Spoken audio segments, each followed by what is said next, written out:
ममता बॅनर्जींचा तृणमूल काँग्रेस पक्ष काँग्रेसमध्ये विलीन होणार. गेल्या काही दिवसांपासून देशाच्या राजकारणात हा प्रश्न सर्वाधिक चर्चेत आहे. बंगालमधील राजकीय घडामोडी आणि तृणमूलमधील वाढती अस्वस्थता यामुळे ममतांसमोर विलिनीकरणाशिवाय दुसरा पर्यायच नसल्याची चर्चा आहे.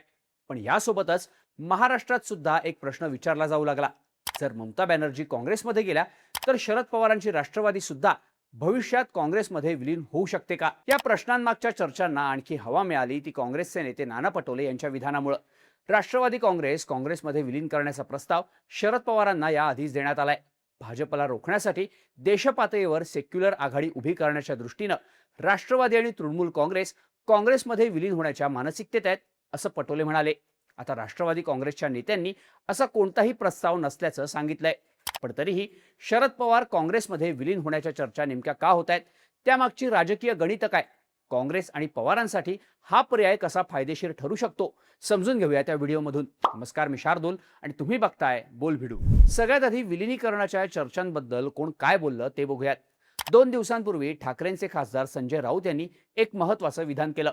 काँग्रेसमधून बाहेर पडून ज्यांनी आपले स्वतंत्र पक्ष स्थापन केलेत त्यांनी पुन्हा एकदा काँग्रेसच्या झेंड्याखाली एकत्र येणं आणि मजबूत काँग्रेस उभी करणं ही काळाची गरज आहे. यात महाराष्ट्रातील शरद पवारांच्या राष्ट्रवादीनं सुद्धा काँग्रेसमध्ये विलीन व्हावं असं मत राऊतांनी मांडलं होतं.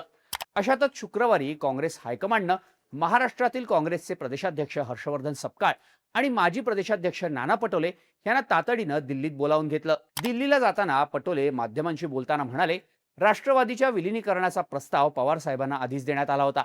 सेक्युलर मतांचं विभाजन थांबवण्यासाठी, देश आणि संविधान वाचवण्यासाठी जे सेक्युलर विचारांचे पक्ष आहेत त्यांनी एकत्रित यावं अशी प्रक्रिया सध्या सुरू आहे. भाजपला रोखण्यासाठी देशपातळीवर सेक्युलर आघाडी उभी करण्यासाठी पवारसाहेब, तृणमूल काँग्रेस हे सगळे काँग्रेसमध्ये विलिनीकरण करायचं या मानसिकतेत सध्या आहेत.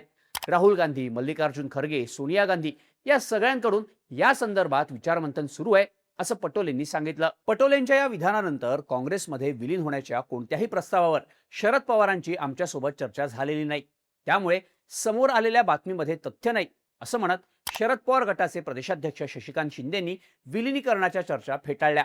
पण यानंतर संजय राऊत यांनी माध्यमांशी बोलताना सांगितलं की विलिनीकरण होणार असेल तर शरद पवारांनी पुढाकार घ्यावा. त्यांनी पुढाकार घेऊन मजबूत राष्ट्रीय काँग्रेस उभी केली तर आमच्यासारख्या प्रादेशिक पक्षांना बळ मिळेल असं राऊतांनी म्हटलं. तसंच केंद्रातील बकासुरांशी लढायचं असेल तर एकत्र आलंच पाहिजे. पांडवांच्या बाजूनं अनेक जण आले, तसंच काँग्रेसच्या बाजूनं मूळ पक्ष आले पाहिजे, नाहीतर ते सुद्धा टिकणार नाही असा इशारा सुद्धा राऊतांकडून देण्यात आला.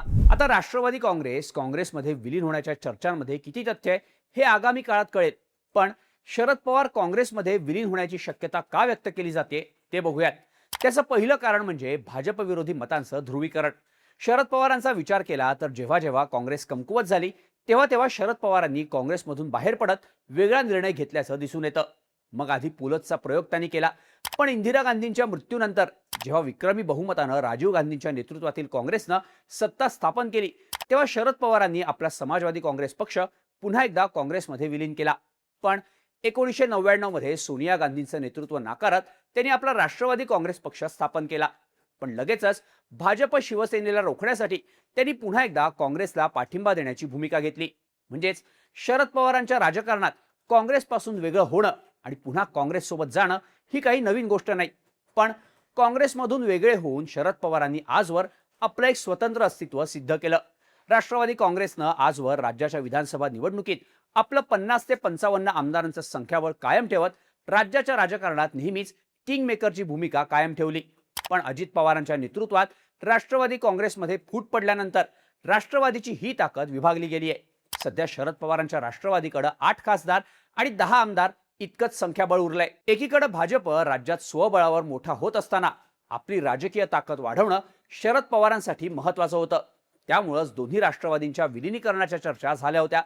पण अजित पवारांच्या निधनानंतर या चर्चांना ब्रेक लागला. स्थानिक स्वराज्य संस्थांच्या निवडणुकीत सुद्धा राष्ट्रवादीला मोठं अपयश आलं. त्यामुळं ग्रामीण भागातल्या राजकारणावर जी शरद पवारांची पकड होती ती आता सैल होत चालल्याचं बोललं जात आहे. यात राष्ट्रीय पक्ष असलेल्या काँग्रेसला सुद्धा राज्यात उतरती कळा लागली आहे. आता राष्ट्रवादी काँग्रेस आणि काँग्रेस या दोन्ही पक्षांची विचारधारा सारखीच आहे. आता हे दोन्ही पक्ष महाविकास आघाडीचा भाग असले तरी अजित पवारांच्या राष्ट्रवादीमुळे काँग्रेस आणि राष्ट्रवादीच्या सेक्युलर वोट बँकेमध्ये मोठं मतविभाजन होत असल्याचं दिसून येतं. महाराष्ट्रात मराठा, ओबीसी, शेतकरी, सहकार क्षेत्राशी संबंधित मतदारांमध्ये काँग्रेस आणि राष्ट्रवादी दोघांचाही प्रभाव आहे. पण सध्या पक्षफुटीच्या राजकारणाला जो वेग आलाय त्यामुळे प्रादेशिक पक्षांबाबतची विश्वासार्हता कमी होत असल्याचं चित्र आहे. शरद पवार भाजपसोबत जाण्याचा विचार करू शकतात, त्यांचे काही आमदार खासदार फुटू शकतात, ह्या चर्चा अनेकदा होत असतात.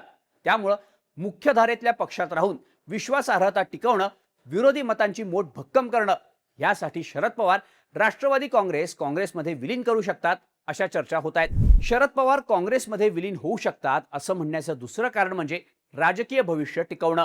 गेल्या काही वर्षात राज्यातले प्रादेशिक पक्ष संपवण्याचं धोरण भाजपनं आखल्याचं स्पष्टपणे दिसून आलंय.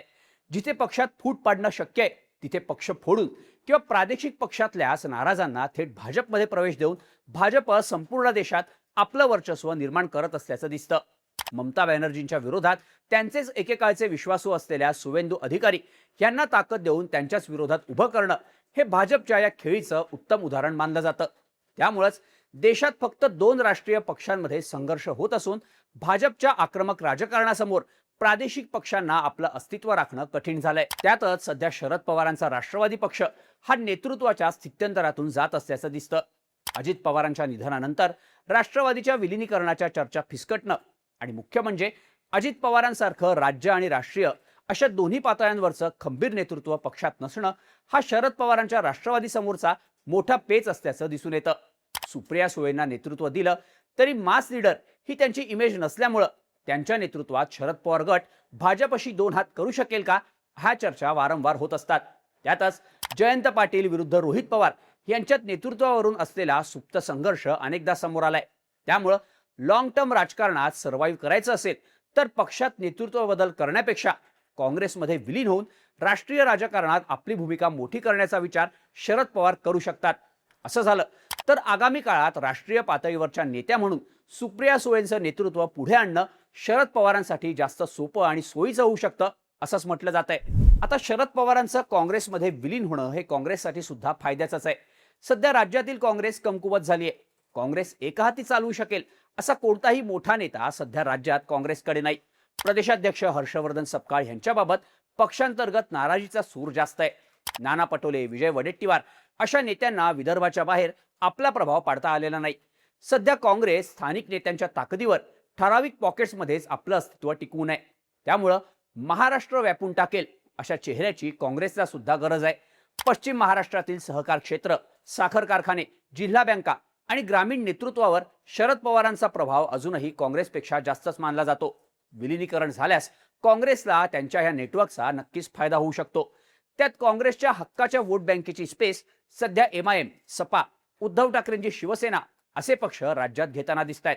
त्यामुळे शरद पवारांसारखा नेता आणि समविचारी वोट बँकेचा पक्ष जर सोबत आला तर राज्यात काँग्रेसची ताकद नक्कीच वाढणार आहे.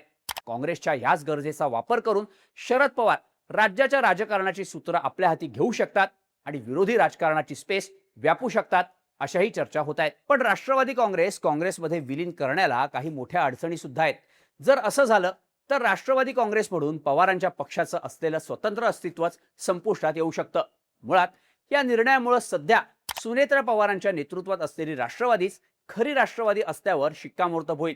त्यामुळे शरद पवारांच्या या निर्णयाला विरोध असणारे पक्षातल्या अनेक नेत्यांसाठी सुनेत्रा पवारांची राष्ट्रवादी हा भक्कम पर्याय ठरू शकतो. यासोबतच दोन्ही पक्ष एक झाले तर स्थानिक नेत्यांच्या महत्वाकांक्षा धोक्यात येऊन फुटीच्या शक्यता आणखीनच वाढू शकतात. जागा वाटप आणि नेतृत्वावरून संघर्ष निर्माण झाल्यानं काँग्रेस आणि शरद पवारांची राष्ट्रवादी असे दोन्हीकडचे नेते वेगळी भूमिका घेऊ शकतात. यामुळे भाजप विरोधात आघाडी भक्कम करण्याच्या प्रयत्नात संभाव्य फाटाफुटीमुळे भाजप जास्त स्ट्रॉंग होण्याची शक्यता नाकारता येत नाही. त्यामुळे शरद पवार राष्ट्रवादी काँग्रेसमध्ये विलीन करतील का, हा मोठा प्रश्न आहे. तुम्हाला याबद्दल काय वाटतं? खरंच राष्ट्रवादी काँग्रेसमध्ये विलीन होऊ शकते का? तसं झालं तर फायदा तोट्याची गणितं कशी असतील ह्याबद्दलच्या तुमच्या प्रतिक्रिया कमेंट करून नक्की सांगा आणि अशाच माहितीपूर्ण व्हिडिओसाठी बोल व्हिडिओच्या YouTube चॅनलला सबस्क्राईब करायला विसरू नका.